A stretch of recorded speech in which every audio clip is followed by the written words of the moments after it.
What's up, y'all? It's been a while, a long while.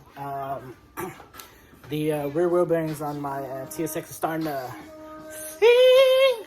So you guys already know. First thing you guys gotta do is jack up the car. Make sure you're on jack stands. You already know.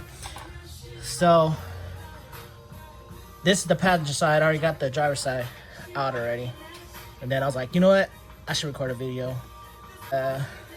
So you gotta remove the two Phillips screws. Alright, two Phillips screws, and then just gonna remove your brake caliper bolts. Then you're gonna remove the upper and lower. This is the lower caliper bolts. After you remove the caliper bolts, you're gonna need to remove your upper and lower caliper bracket, and then you're gonna put it off to the side. Once you remove your caliper, just swing it off to the side. I just shoved mine right underneath the rear sway bar. Just basically got to keep it from hanging. Once you remove the brackets, I personally like to put my bolts back into the bracket so I don't lose them. I am notorious for kicking it underneath the car and it'd be missing for the duration of the time. Take the rotors out, and then those are the little Phillips that holds the rotors in place. I just place them in there. This is how it's gonna look like, bare. And then you have, it's gonna be two 14 mil bolts. They're pretty long.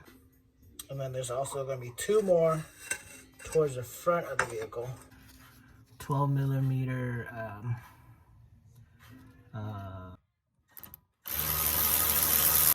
here's 4 bolts. They're all the same size, so I'm just gonna put those off to the side. You know, it's not gonna really matter.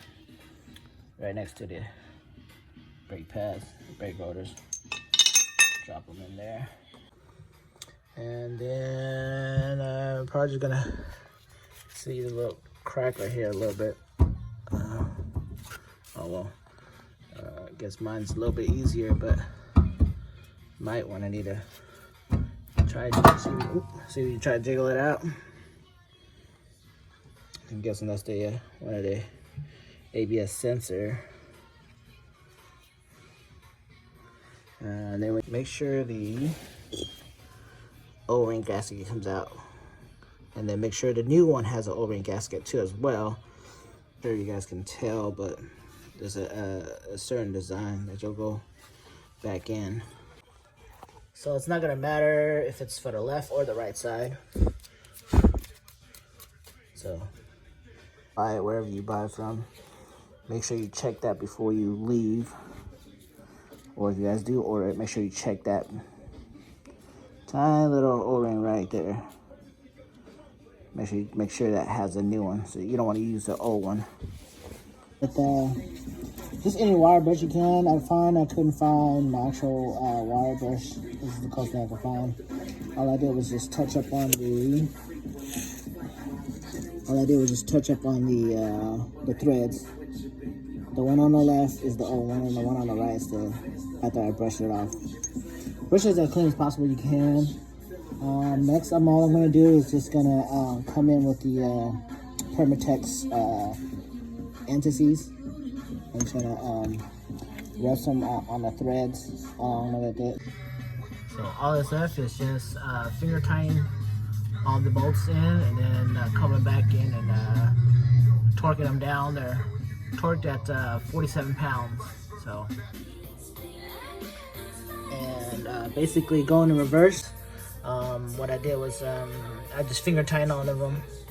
As you can see, the silver is from the antices, and then I just did them in cross pattern. I just finger tied this one, then I went back this one, then I went to the top, then I went to the bottom. I did that configuration until I got it nice and tightened with my fingers.